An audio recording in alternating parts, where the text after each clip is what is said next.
Hello, Earthlings. Welcome to another edition of Cat Calls. Hello? Hello? Hello?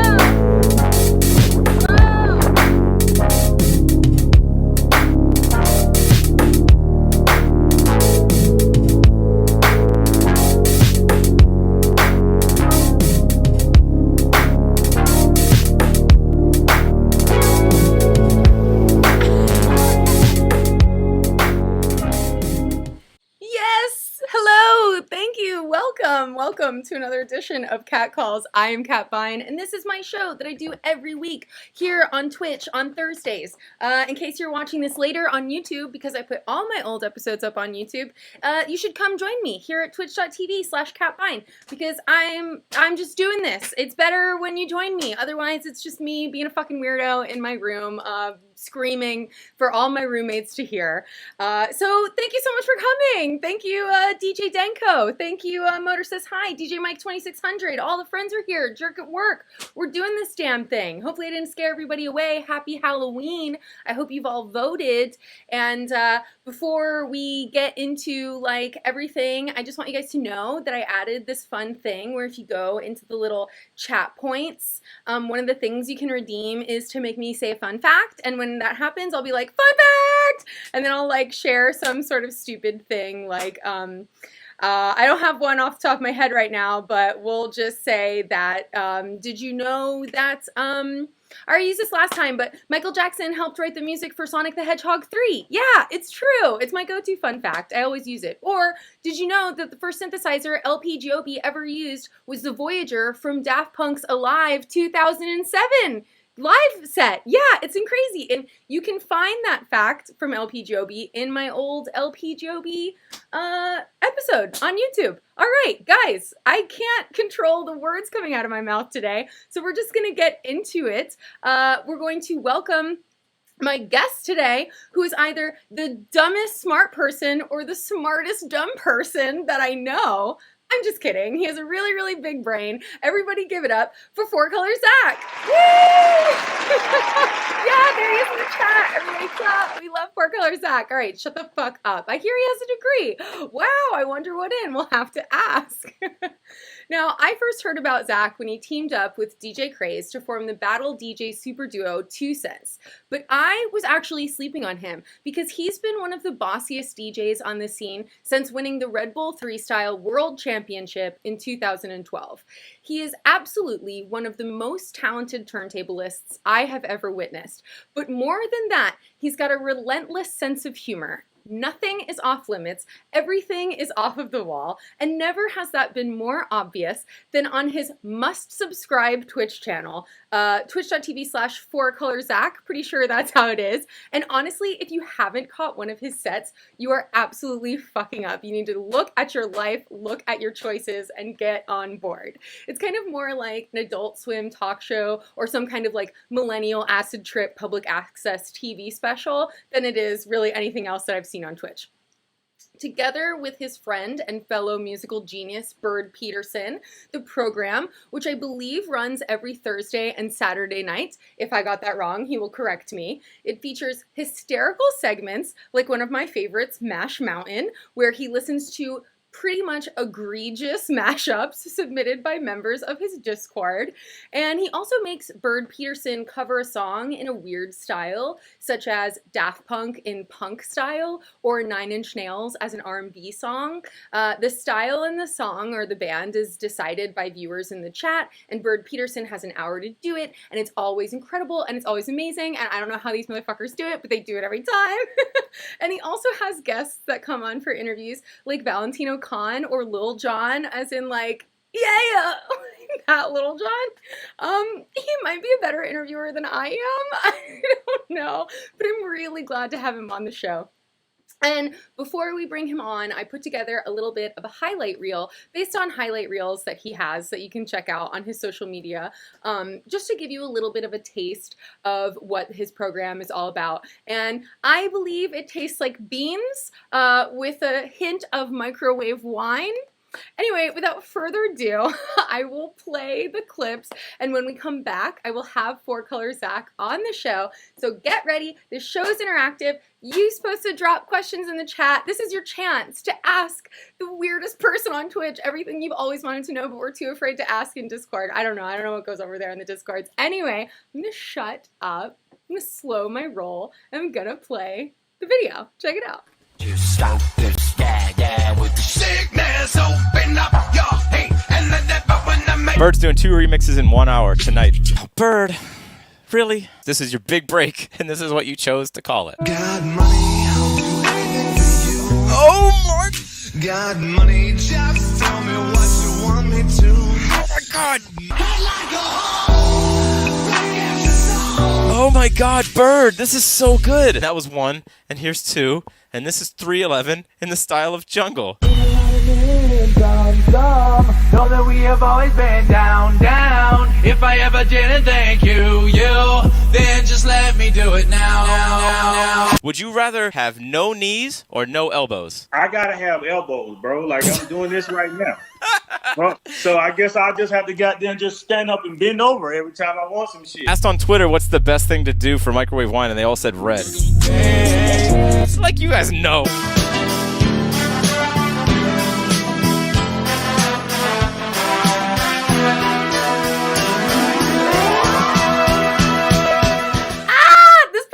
Insane. Are you guys ready? I'm gonna bring them on. 1, 2, 3, go. Ah, hello. Oh God, are we now? Now we're on. We're live. All the things we just said, which were like wildly hot takes. That was just for us, Bill. Just for us. Wow, the warm-up hot takes are. That's how you gotta do it. So before we get too deep into it, since it's fresh on everyone's mind, and DJ Silent Partner 1 wants to know, how was that damn Bruce wine? How did it taste? The first time it was really rough. And we were just saying before this went live is the first time I was using a more expensive bottle of wine, and then the second time we did it was just like a $2.99, $3 bottle that I got somewhere, which was arguably better. I don't know if it was like I was more accustomed to it. I'd been steeped in it in its riches, but yeah, the first sip is rough, and then it sort of washes over you. Oh yeah, you had some like the flu or something. Did you have some background notes of last week's lasagna leftovers? Background notes of mistakes. Yeah, it's like you can taste your hangover up front. Oh, that's what I've always wanted. Yeah. Let's just skip right to the good part. Yeah, shocking this hasn't hit a Michelin star restaurant anytime soon. I mean, listen, when COVID ends and people are back into the world, we're going to be trying all kinds of new exciting things. So that could be if being a Twitch famous DJ doesn't work out for you, maybe the microwave wine line is going to make you millions. Exclusively to Salt Bay's restaurants. Salt Bay will pick up on that quick. Yeah. For sure. Mindgrove said that recap reminded him why Thursdays are the best night of the week. So, yay! Yeah, the recaps are really fun. It's hard to remember all the things that get packed in like a 4 or 5 hour stream. I'm so sure. But also the recaps are a ton of work. That's why I'm like multiple weeks behind in doing them. But more are coming, I promise. I totally feel that, because like doing this show, as low key as it really is compared to what you guys have going on your channel, it's still like, okay. Yeah, even just making the little edits for YouTube and just making a couple clips, I'm just like, I would be so great if someone paid me. Shout out the tip function of Twitch if you guys are feeling generous. It's a lot. It's a lot. It's rewarding too, though. Every time I start doing it, I'm begrudgingly like dragging my feet on it, and then as soon as I'm done, I'm like, yeah, that paid off. That was worth it. That's exactly how I feel. I'm always just like, why do I do this? And then I do it, I'm in the middle of it, and I'm like, oh my god, this is the best part of my week, just like bullshitting with cool people and chatting. Yeah, why do I do this? Why do I do this has been my slogan for the DJ industry for as long as I've been in it. Fucking feel that. Actually, great segue into getting to know your roots a little bit. You live in Seattle, but you grew up in the Pacific Northwest in general, right? Yeah, Oregon. How was it growing up in the 99 grunge or whatever. era. Oh, it was, we were soaked in it. Yeah. I don't know. It seemed very normal back then. It wasn't until I think like the cool. I mean, you know how everything's secular. Secular. Yeah, secular. It Totally comes back. secular, dude. Yeah, exactly. Yeah, it wasn't, I think, until it came back and the spotlight came back on it that I realized, like, wow, that was actually a pretty wild era to be growing up in. But Was there anything about it that now seems cool in retrospect that at the time you just kind of took for granted? You were just like, I don't know. flannel, I hate it. I don't know. I don't know. You know what's funny? I don't know if everyone feels this way about things that they were close to. But I never thought it wasn't cool. I thought it was genuine and cool all the time. And even looking back on it, I don't really poke holes in it in the way that I do with most other things that I used to be into. Like I'll look back on a lot of different things that I dabbled in and think like, it was an era. But like that was, to me, still holds up. Totally. I could be wrong. Maybe I'm still too close to it. But, no, I feel you. That's how I feel about Trick Daddy's entire career. Yeah. Just like, well, yes. Trick Daddy also definitely still holds weight, and I also think that he probably still holds a lot of cases, if I'm not mistaken. Oh, for sure. That guy cannot seem to keep his Working nose on a clean. couple, maybe. I couldn't believe Yeah. that they gave him and Trina a morning talk show in Miami right now. It wasn't it the same day that they announced that he got arrested Yes. for another DUI or something? Same day, right? Like, And like almost immediately he started saying some kind of shit about like, I don't know, some sort of homophobic shit on the radio, and everyone was just like, what? But I mean, Miami, so Miami is like exactly. How is the Seattle scene for you? Well, right now it's non-existent. Yeah, I guess that's true. Honestly, even years leading up to it, it felt kind of non-existent. The Seattle scene sort of took a dip. We're going through what SF went through. We're doing the tech boom thing. That's right. Yeah. Our soul has been completely replaced by Amazon drones. Daddy Bezos, right there in the backyard. Yeah. Old bald head McGee out here That's crushing right. spirits and creating homelessness. So. Love it.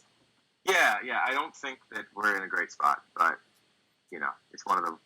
I haven't checked in a while, but it's like one of the most expensive places to live, and Wow. really, and for what now? Yeah. So Seriously. I don't know. I still have a lot of love for Seattle, but it's definitely you're holding on to the past. I think remembering Oh, the good times. just holding on to that dream in the 90s. One day. I heard you let slip on your stream one day that you used to watch the movie Kids every night before hitting the streets. Every weekend. Oh, okay. Let's Yeah, not God, get every night would be a overzealous little here. rough. I mean, talk Yeah. about like a gray, wasted space existence, like Yeah, an urban yeah. nightmare. What is it about Kids that you were so obsessed with as a kid? It was just the cross section of everything we were doing at the time. Me and my buddy would stay up all night and wait until the late hours to go do graffiti or something. We'd been skateboarding all day, and we're sitting there just like drinking 3 liters of Mountain Dew and just prepping for the darkness of night, Oh my God. And Just jacked else up did, like- on fucking sugar water, like all of your sperm That one- shriveling. oh yeah, knowing full well we'd be doing like spray paint murals in his room with the doors and windows Oh closed. my just, like, God. yeah, it was it's A just magical lot about where time. my brain cells are at. Yeah, smoking weed out of like tinfoil and stuff. Yes. Just really Yeah. top tier entertainment as a child. I love being 13. No, I mean, I loved Yeah. being 13. And now I'm mentally 13 forever. Forever. So, yeah. That's so cool. When did you get into, oh God, Jake Beer's photo says, yo, sometimes you gotta freebase. I don't know. Yeah, It was a lot exactly. harder to find like pipes back then in the late 90s, early 2000s. It was like, you got an apple, bro? Let's do this. Oh, an apple. Wow, you're pretty rich. Yeah. When did you get into graffiti? There are so many. I think there's so many DJs who are also graffiti artists. Either like professional, like Fake Blood is a big graffiti artist. Not did that not I know think that. he's DJ. I don't know if he's DJ. I don't know. Yeah, he's like apparently really I didn't know. dope graffiti artist too. But I have no doubt if his production is anything, shows you anything about his attention to detail. Yeah. exactly. Oh, like early teens, I guess, and it just went along with everything else I was doing. And then I got arrested, and actually, there's another story. That's like, what I wanted to know. How many times did you get arrested out there? Speeded on Mountain Dew. Technically, only once. But that, it was one of those like 1,000,000-to-1 shot. It wasn't gonna happen. And then, but then another time I got nearly so, and it ended up that the guy that caught me, who ended up like detaining us and calling the cops, I found out the next morning. Wait, you finish, and then I have questions. So a guy, like a city official, caught us, called the cops. Cops showed up. Between the time they had called and the guy showed up, we had managed to like get rid of whatever we needed to do in order to like get away with it. The guy kept looking at me. He's like, "Yeah, I know you. Where do I know you from?" Oh no! And I'm just thinking like, "God, I don't know." And the next morning, I went in to start my very first job I ever had, and he was my boss. No. And ironically, he turned my job into rolling over other people's graffiti. Oh my God! Wait, what job was this?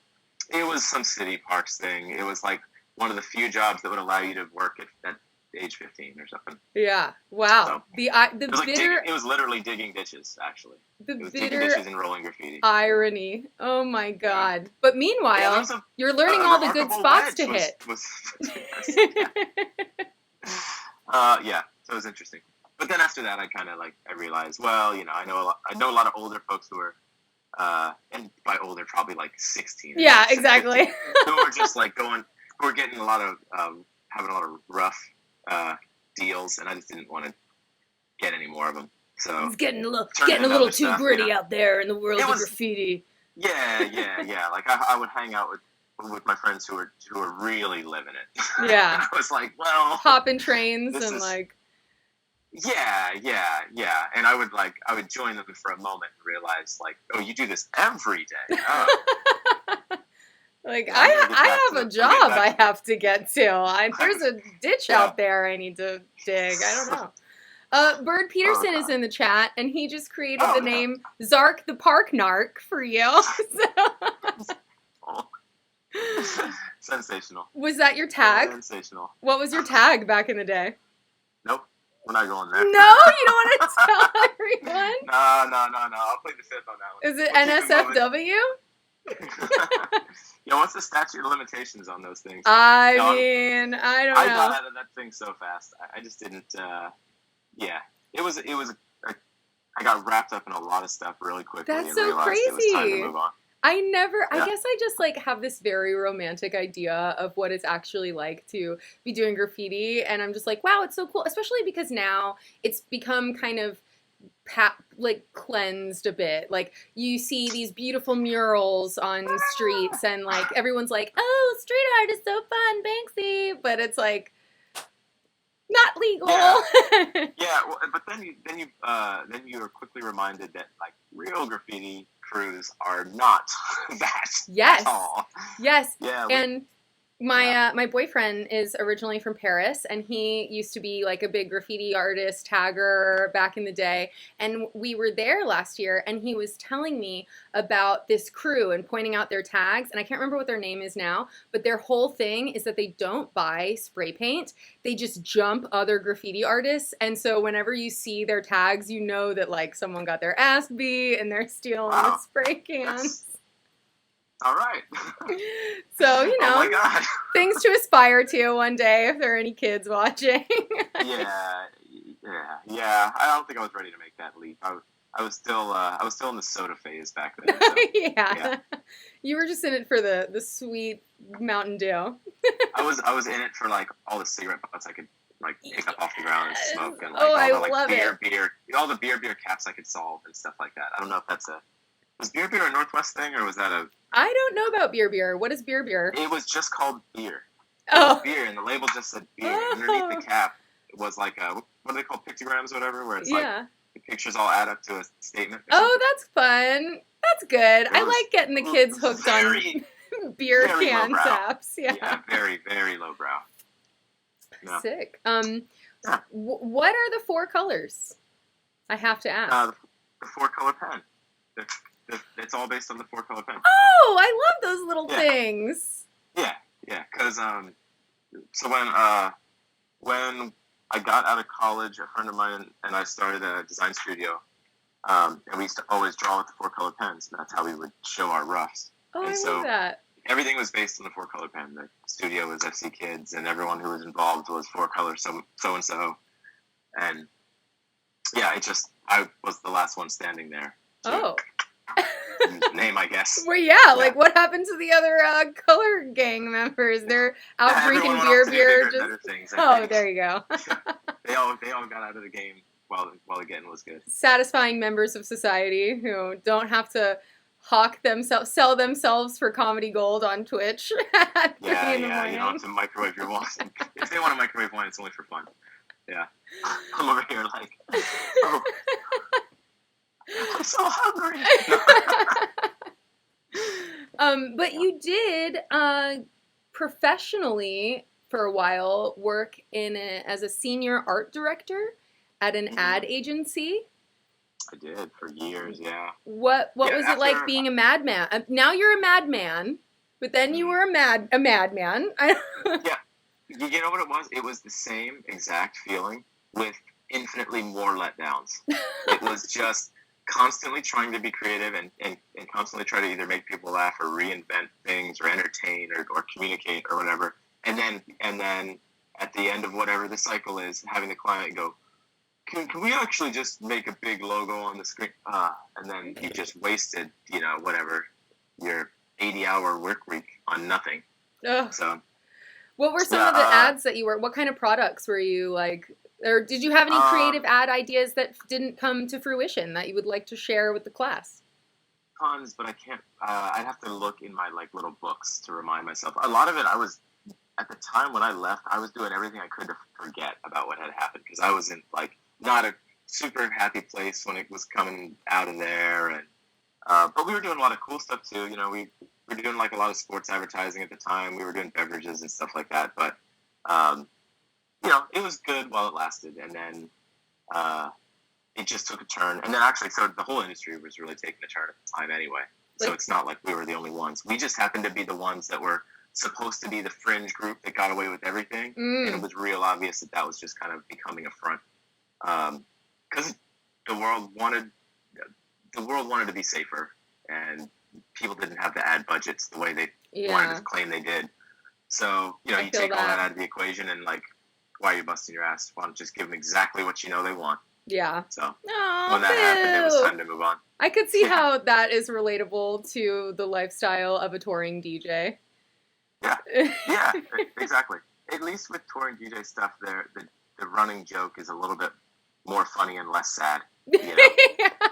It's or maybe it's a sense of universal camaraderie of we're all gonna have to experience this. Totally. But, yeah. You mean in the club with the crowd, or you and all the other DJs who are I guess I'm playing Swedish House Mafia again tonight. I don't know. Right, exactly. Boy, Scottsdale is fun, huh? No shade. Shout out Scottsdale. Thanks for all the support. We love you. Good night now. Yeah, exactly. Who are more insufferable, just know they're cool? Advertising people or DJs? Oh, man. I think advertising people are more, far more eye-rolly. That's a rough bunch. Yeah. Man. Oh, man. From just you want to make jokes about how DJs dress? Oh, yeah. What's the go-to advertiser uniform? Oh God, back then, what was it? It's always something really obnoxious with the eyewear. But the eyewear is always ridiculous. Like sunglasses or prescription? Well, we're talking 2010 to whatever.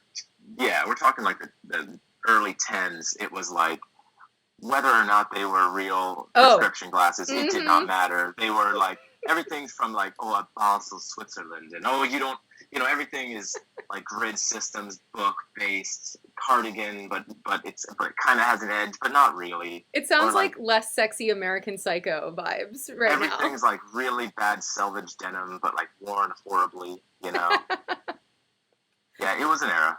It was an era in your life. Thank God you got out of there.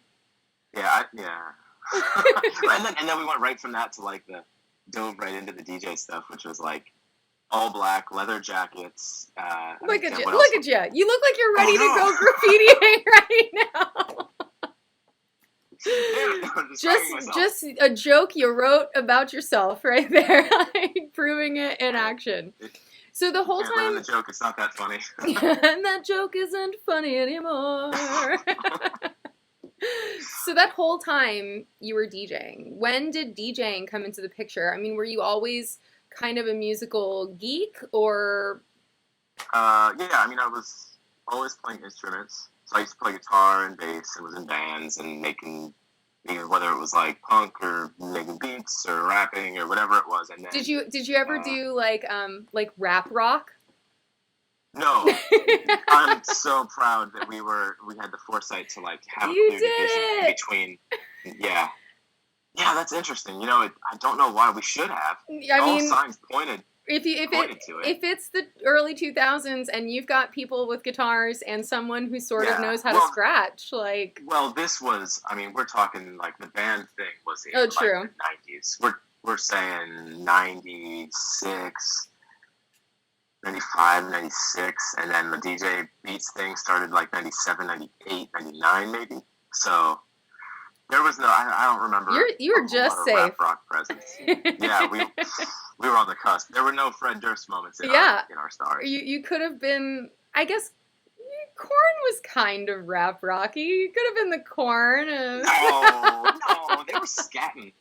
That's true. That's true. I like that first album. Me too. The one with the weird like play on the children's song. Yeah. Yes. Oh yeah. Yes. Yeah. Where bagpipe interludes. Yes, the bagpipes. Honestly, we don't give enough credit to Korn for the bagpipes. Nobody really brings that up anymore. Maybe we could get Bird Peterson to do a bagpipe rock version of something. Bird, if you're still watching this, Bird, I think we have your remix planned for tonight. I hope you have a bagpipe VST. Oh my God! I'd like to see it. Down right now. I'd like to see it. Tell me about Rords of the Froor. Oh my God! What is Rords of the Froor? Am I saying it right? Am I doing it? Yeah, should I be like, should I be drunker? Like, I don't know how to do it. Oh, either one is fine. Okay. So Lords of the Froor was basically, Lords of the Floor was a DJ competition that our friends in Seattle had partnered with Red Bull to do. And it was a huge deal. I mean, it was worldwide. They were big events. You know, back when Red Bull was throwing like big culture events. Yeah. Like all the time. Yeah. I used to get a couple dollars from Red Bull every once in a while. I loved it. I was like, keep that sugar gravy train coming. we got dollars from Red Bull and socks for Scion. So yeah. Nice. But Lords of the Floor was the b-boy thing. But then they had a falling out between the creators and the brand, and they were not allowed to maintain the brand name anymore because then Red Bull took ownership of it. Mm-hmm. So they said, all right, well, screw you. We're going to go throw club events with all of our local DJ friends, but we're just going to get super drunk the whole time. Yes. And it's going to be like a drunken b-boy battle, and we're going to say it the way you'd say it if you were drunk, which is Rords of the Froor. And it developed over the course of a few years. This happened a lot, and it was costumed. So it was costumed drunken b-boy battles, but then it became costumed pro-am drunken b-boy battles. So they would allow people to sign up who were allowed to have zero b-boy experience. They were partnered with pros, literal pros. Wow. And then there would be teams, and then they would duke it out with other teams, and you'd have to constantly take shots. If you threw up, you were out, but people would always throw up. Well, I guess that makes sense because you're like sitting around trying to spin on your head and like, oh God. And it was like in the era of excessive drinking. Like Four Loko era, just like, yeah. Oh yeah, Sparks. People were probably drinking Sparks just to get fired up to go, and then they just start sitting there slamming. God, tequila what all night in the and hell? spinning around. But it was great because this big costume thing, you know, it was in the same vein of like what the Thursdays become of running jokes. It was all built on running jokes. I love that. It was every you'd hear "whoop that trick" probably like 30 times a night, and you'd only hear it for a minute, and the whole place would go nuts for like 10 seconds. You'd hear it, and then it would just cut. But it was a great era. That's for so sure. fun. I don't remember much of it, but the photos look hilarious. Yeah. Man, shout out club photographers. They used to really be be killing it. Speaking of Red Bull, you're the Thre3style champ 2012. I saw that weird wonky balcony video. People were going fucking nuts. The one video you said there is of it. Mike shot by Mike 2600. Hey, Mike 2600! I saw it. So good. Well, I mean, people were absolutely. I mean, it felt to me, even just watching that video, that they were all eating out of your hands. Like every time you dropped a sing along, people were singing along, and I didn't see the whole night. Was that kind of how it was for everyone, or was there a sense when you were performing that you were like, "I got this"? Like, well, that was the end. That was the final battle of a week-long series of battles, and I lost the one early on in the week. Oh, so you didn't have to like win every single consecutive one, and then they brought me back in as a wild card. So each time you get 1 or 2 wild card spots, and so I got lucky with that one. It was one I had to go up against somebody really good in the early one. Yeah, So it's like a 1-1, and then you go, and then like damn. Yeah. But then the night of, a lot of energy, everything. I kind of had like a perfect storm of good situations happening. So I think I even went. Did I go last? I feel like I went last. Ooh, that's night. A great place Maybe to not. be. No, that can't be right. Well, whatever it was like a perfect. Everything sort of came together that night, and it was fun. That's amazing. And then that kind of was like a big launching point for you, right? Of all of a sudden you're this like go-to kid. Everyone's like, "Yo, this guy." Yeah. Well, it was the moment where it became obvious that I could make it more of a career. It's like I used to turn down all my out of town gigs because I was playing 5 nights a week in Seattle and had the advertising job. And so to me, like I was creatively satisfied. So what do I need to get on a plane for? Yeah. But then that happened at the moment where design wasn't as fun, or advertising wasn't as fun. And I wanted to change anyway. So it's like, well, if I don't say yes to this now, then I may as well just strike it from the possibility because this is the moment. And so I did. And then once you get out, it's real hard. Or once you get in, it's real hard to get out. Yeah. So, I know my tech worker friends here in San Francisco like to talk about the golden handcuff. I'm not really sure what the equivalent is for DJs. Maybe like the vodka handcuff. I have no idea. Yeah, it's what it is. It's the airplane status handcuff. There it is. Yeah. You don't want to lose your status. Although COVID came and just. I'm saying all these poor DJs, all their elite qualifying miles are just like they don't keep you warm at night, son. Oh, God. When you quit your big boy ad job, did you have like a pretty nice like mic drop moment, or did everyone just like be like, absolutely what? You're quitting to be a DJ? Like, we'll see you. No, it was like what do they call it, like the Irish goodbye or whatever? It was real like I told my boss I needed to leave for a week, and then I came back and they had heard that I won, and he just saw it in his face when I walked in the door. He knew. He was like, congrats, but what does that mean? What does that mean? And I told him, hey, give me like a month just to go out and like see what this is like, and then I'll come back. And he's like, yeah. So you have fun, kid. Congrats. Yeah. You made 2 it. months later, you're a big star. They eliminated my position from the company when I left anyway. It's not like somebody filled my spot. Okay, yeah. Well, how could they? Like, we couldn't afford you anyway. So they're like, thank Christ. Yeah. Jim, your job is saved. All right. Yeah, exactly. What is the secret to bodying a DJ battle, and why is it playing Mariah Carey's All I Want for Christmas Is You? Just kidding. You have to do it in July. That's the rule. I don't know what the tricks are. I felt like I was so involved in it back then that I had it all figured out. I used to like Charlie Day it all over my wall, like draw the whole thing out with like string connecting all the dots, and I knew the strategies. And then, as the years went by, it just sort of went off into the ether. I think it's just do something different. Don't try to win a DJ battle. Go in and just do something really weird and random and fun and you. Yeah. And that's just pretty much how I think anyone who ever succeeds with anything isn't trying to do whatever the thing is really well. They're just doing what they do really well. Which, for you, has something to do with a lot of beans for some reason. Why the beans? I made one joke about, so in the early quarantine stuff when people were doing like stream festivals, Mm-hmm. Kurt Flosstradamus Yes. had me join him and Mad Decent for his like 420 festival thing, and you know, beans are hilarious, man, hilarious. Yeah, right. And apparently that just really stuck with it.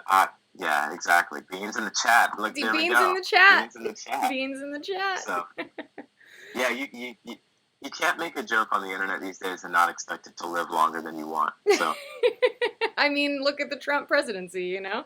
This is how things happen. I can make that joke because my birthday is election day and I get to do whatever I want.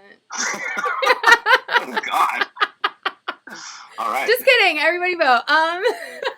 But this was something that is actually deeper than just quarantine, from what I understand, because the interview that you did with Festival Advisor, thank you, you mentioned that it was kind of a program that you and Bird had in mind. You were going to try to do like a what do you call that? A pilot and shop it around. Is that true? Did I get that right? Oh, actually, well, no, it's kind of I'm just wrong. Bird and I, no, that's the sum of parts. Okay. Bird and I linked once the Twitch thing kicked off.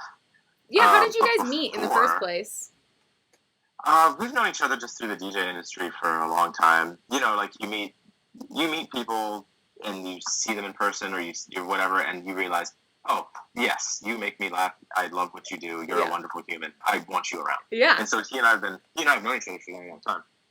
But it wasn't until all the quarantine stuff where we all had a lot of time on our hands and really needed some creative outlets, and we just realized, like, oh, look, we have a common goal here. Let's do this. So that's where that came from.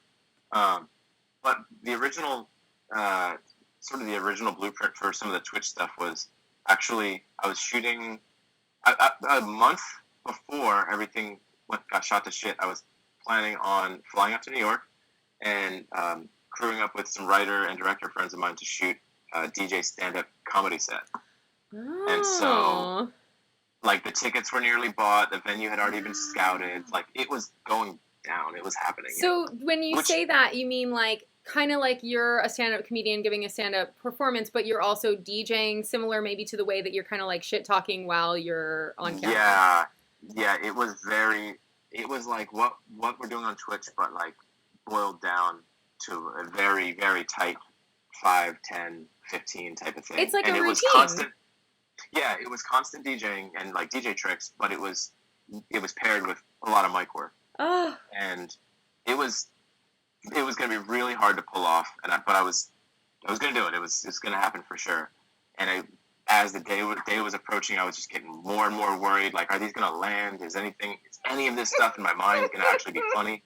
And then everything got shut down, so I went out the window. And then when Kurt called about the first, that 420 Fest, it was like, well, I can just take bits and pieces from the plan, and I'll just sprinkle them in there. And then the Brownies and Lemonade one came, and I pulled a few more pieces, and I sprinkled those in there. And then it was like, oh, wait a minute, I can just extend this and put it on Twitch. Yeah, I love this. Wait, but maybe there's still an opportunity for you to kind of do something like this. I mean, the Twitch is wildly popular from my standpoint, and maybe you can kind of bring some of this inanity into what you do when things open. I don't know. Yeah, for sure. There's Bird and I talk a lot about turning it into a live show, for sure.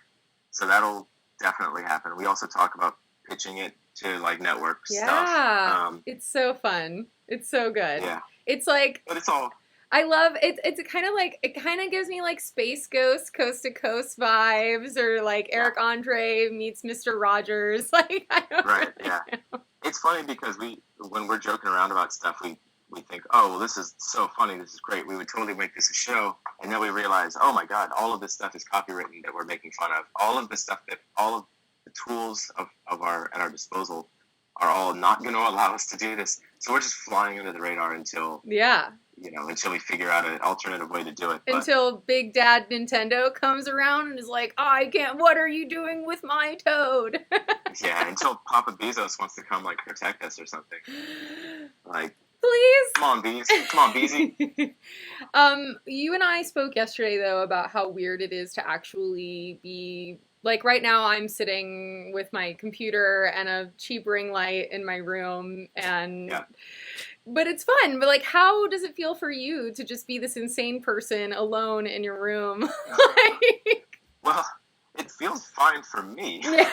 But apparently, everyone that I'm surrounded by is concerned. Wait, really? So you got to think. So I'm in a very small room when I shoot, with basically just enough of what's in frame. Yeah. You know, there's not a whole lot of extra space. So naturally, and I'm moving around a lot. Yeah, you get active. I got to open a window. Also, Oh, I do no. everything in headphones. Everything I do is in headphones. Nothing is coming out of a speaker. Oh, no. So in order to avoid noise complaints. So I got headphones on, blasting. I've got windows open, and here I am just cackling, yelling about beans, and screaming about Toad and Master Mountain and all this stuff. And so the entire neighborhood is just hearing me just cackle for no reason. Just no reason. And so then I'll come upstairs and my wife will be like, what? What are you talking about? What could you possibly have been doing? So, And you're like, I have no idea. no, I still don't know. She'll kind of hold up the mirror and be like, you gotta understand. I mean, and it There's has other to people be... that live in this neighborhood. And talk about, like, I know that it's always been weird for traveling DJs to, like, do the show and then go back to their hotel room and just be like, all right, and then the quiet sets in. And I can only imagine, like, after a rush of 4 hours of straight insanity, chatting to, like, 1,000 people about dumb shit. I mean, how do you go to sleep at night? Or you just, like... You just... Well, the alternative is going to be when we get in front of people again. Oh, God. Shut up. I'm going to berate them. I'm going to just... They're not going to know what has happened. Oh, God. No matter Are you what, ready for it's gonna hecklers? somehow- Really, hecklers. Who's ready to laugh? Oh, yeah. Oh, Yeah. God. Mm, Do you have it's going to be interesting. Do you have a pre-show ritual? How do you prepare? No, everything is a complete scramble. I run out of time before every show. I know the feeling. Every show, there is a segment that doesn't get completed in time. The reason why the show is on at 8:30 is because it was supposed to be on at 7, and I would just habitually have it. I'd be later and later and later until finally I just said, okay, 8:30. That if I plan for 7, then 8:30 is probably about when I'll go on.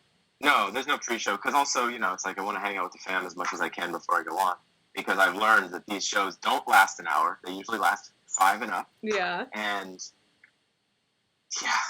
How such a weird frightened are ballgame. you of the moment that your daughter sees your show? She's seen it. She's walked in on it. She's just like... She's walked in on it. That's gotta be... Yeah. Just Dad screaming about beans again. Mom, I Yeah. don't know Oh, what's God. happening. You think the chat is horrified or shell-shocked of Toad's singing Chandelier? She hates that video. She sees me working on these skits, and she's like, what are you doing? That's so fun. Yeah. I think to her, she's made plenty of jokes about, like, because most people work. It's like, Yeah. what I'm doing is work. What I'm doing is work. She's like, this is not work. Aw, that's sweet, though. No. What do you think has been, because as crazy as it is, I'm sure that it's been very revealing and in its own way incredibly rewarding. What has been kind of one of the most surprising elements of getting this thing off the ground and seeing how it actually comes together and is received by the masses? Well, I just think that the shell shock of not knowing, developing the community alone, difficult, very hard to do. Mhm. We've all, I think, creatively have tried in the past on different platforms, but Twitch already was built to be a community. So it already, for lack of a better word, it's already lubed up. Yeah, yeah, You know, that's like true. it wants you to have a community on there, and all you have to do is get on there and build it.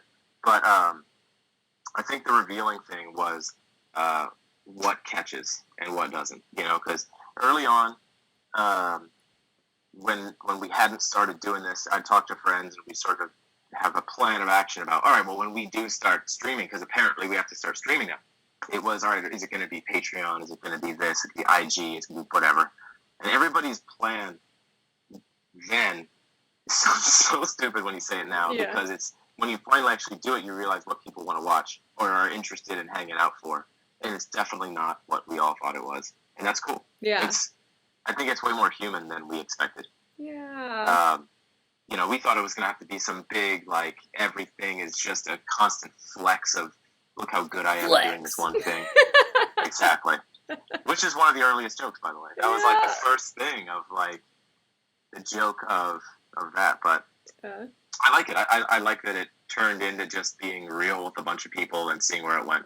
And then you get the coolest possible people hanging out, and then the jokes are endless. Yeah. So I love it. I certainly mean it when I say that I think your show is my favorite thing to watch on Twitch, and especially for all those reasons. Like, it definitely just has such a off-the-cuff, real feel to it. Like, you're not trying to be anything other than the absurd buffoon that you are, and we're all in on the joke with you, and it's just fun. Yeah. And Bird Peterson is a genius. I can't get over it. Yeah. Yeah, it's cool. Finally learning that it's, okay. Backstory. It's been habitually very difficult for me to release the creative reins on stuff. Like, it's always been a problem for me. I know. Because of some sort of, like, anxiety, or? I know how to,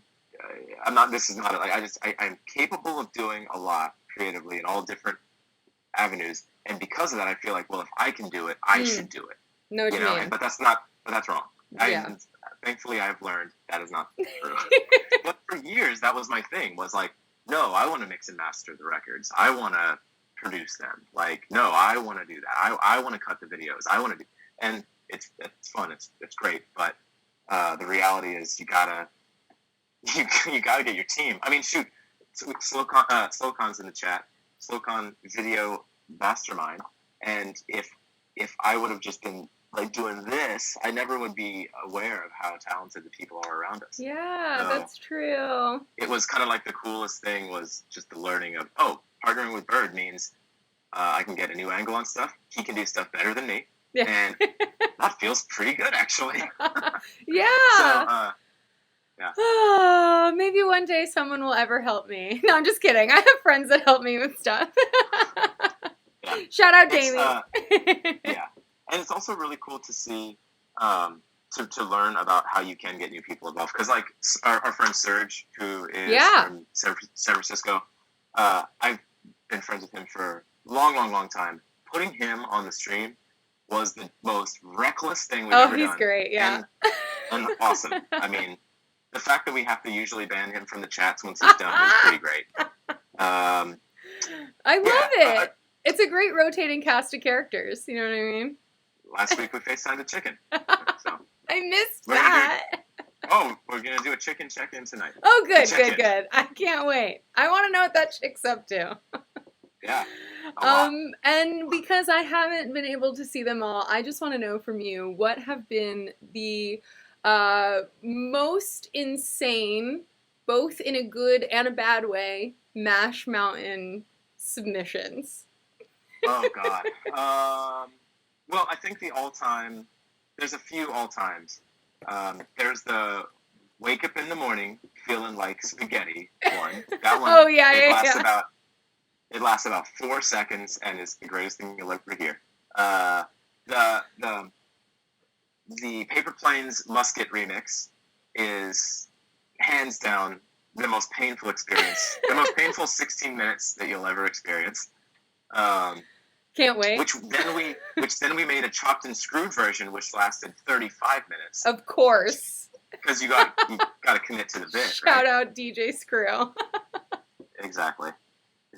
Yeah, he knew what he's proud. And then, but then the bad ones are when your face just doesn't move and you are so just melting on the inside. You know you have to abort. Do you ever like you don't pre-screen them at all? You just go into it? No.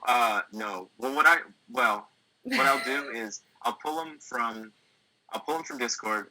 Probably about 90% of them I'm finding myself, which is a remarkably painful experience. That's the just thing. So you know. So much goes into even like I'm sure like nothing is just pre-baked. You got to think like let's say you put 100 videos in a folder. That means I've probably watched like 3,000 because most of them are not funny. God. Yeah, and so I just sit there and just next, and my goal is like if I don't think it's funny in 3 seconds, I go and skip. True. Or like if I don't have faith, like there's something here, then I just move on. So I don't ever listen to it in full. I'll just like make sure that it's screenable. Nice. You know. So. That's the professional advertiser in you. You can tell. Yeah. But those days where I have to find the Match Mountain segments are dark days. Oh man. You'd think they'd be funny, but yeah. No, it adds new context to the part where you're like, all right, guys, we got here. We're at the top of Match Mountain. It was tough. But on the flip side, then I get to watch them, and I think they're hilarious. And then I start cackling, and I fall on the floor, and I break something. So. It's all worth it. Makes it work well. It's worth it. All right, Zach, my friend, it's been fabulous having you. Before we go, is there anything else that you're up to that you want to share, or anything that I didn't ask you about that you want to share? Are you working on music at all? I mean, it sounds like you're super busy climbing to the top of Match Mountain every week and like creating new ways to look dumb, but so the show takes all week for sure. I have effectively this isn't permanent, but I have stopped producing for the time being just because who has the time? Yeah. But I'm back in working in clothing brands again too. So nice. we've got both Alive and Well and Can't Blame the Youth up and running again. Everything's popping off. So it's a combo of like today I have to finish designing a basketball, and then I have to go finish like cutting a bunch of stuff for the stream, and so just staying busy. But on one hand, it's making me crazy. But then on the other hand, it's keeping me sane. So. Yeah, I totally understand. And I appreciate you giving me about an hour of your precious, silly time. Oh, my goodness. Thank you so much. I actually am going to play the first 5 minutes of that Hoodie Fest 420 stream on the way out here. Thanks. All right. So thank you. Please, I can't wait to see. I'll watch tonight. Tonight, 8:30. 8:30 PT. Yes, 8:30 PT. Big, giant surprise. I'm pretty sure everybody's been waiting for it. It's going to be great. Ton of new segments. New segments. That's so exciting. Come through. Awesome. I will. All right. Thank you. All right. Enjoy your day.